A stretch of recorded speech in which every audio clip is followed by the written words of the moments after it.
Hello, नमस्ते, welcome to my channel. आज आपण एक आवळ्याची रेसिपी पाहणार आहोत. पहिला आवळ्याला स्वच्छ धुवून घ्यायचं आहे. त्यानंतर त्याला अशा प्रकारे एकदम बारीक कट करून घ्यायचं आहे, जेणेकरून आपण त्याला मिक्सरमध्ये लावताना ते व्यवस्थित बारीक व्हावे आणि त्यातून व्यवस्थित रस काढता यावा. यासाठी आपण पहिलाच त्याला चांगला व्यवस्थित बारीक करून घ्यायचं आहे.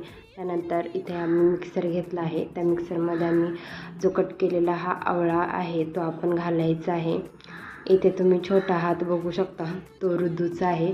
ती इथे मला मिक्सरमध्ये आवळ्याचे तुकडे घालण्यासाठी मदत करत आहे. ती नेहमी मला असे छोट्या छोट्या कामामध्ये नेहमी हेल्प करत असते आणि तिची हेल्प मी नेहमी घेत असते. इथे त्याच्यासोबतच एक छोटासा आल्याचा तुकडा मी कट करून घेतला आहे आणि त्यासोबतच मी लिंबूही घेतला आहे. ते मी आता मिक्सरमध्ये आवळ्यासोबत घालणार आहे. मी इथे अर्धाच लिंबू घेतला आहे आणि याला मी आता मिक्सरमध्ये एकदम अगदी बारीक लावून घेणार आहे, जेणेकरून त्यातून मला रस व्यवस्थित काढता यावा.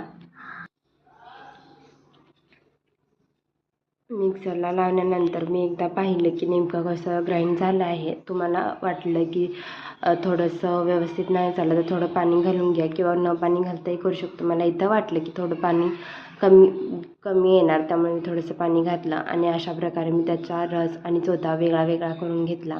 तो नंतर एका सिलिकॉन कंटेनरमध्ये मी हा रस काढलेला तो अशा प्रकारे घालून घेतला आणि ते मी रेफ्रिजरेटरमध्ये 12 तासासाठी ठेवलं आणि ते अशा प्रकारे काही बाहेर आलं. त्यातून मी क्यूब नंतर सेपरेट करून घेतला आहे आणि तो आपण नंतर एका कंटेनरमध्ये साठवून गोळा करून ठेवू शकतो. तो सुद्धा तुम्ही रेफ्रिजरेटरमध्ये किंवा फ्रीजमध्ये ठेवू शकता आणि रोज सकाळी उपाशी पोटी आपण ते गरम पाण्यात किंवा तुम्हाला हवं असेल तर थंड पाण्यात विरघळून घेऊन पिऊ शकता. हे सगळ्यात क्विक आणि छान अशी रेसिपी आहे जी आपण कधीही केव्हाही पिऊ शकतो. एकदम डायजेशनसाठी खूप चांगली रेसिपी आहे. थँक्यू.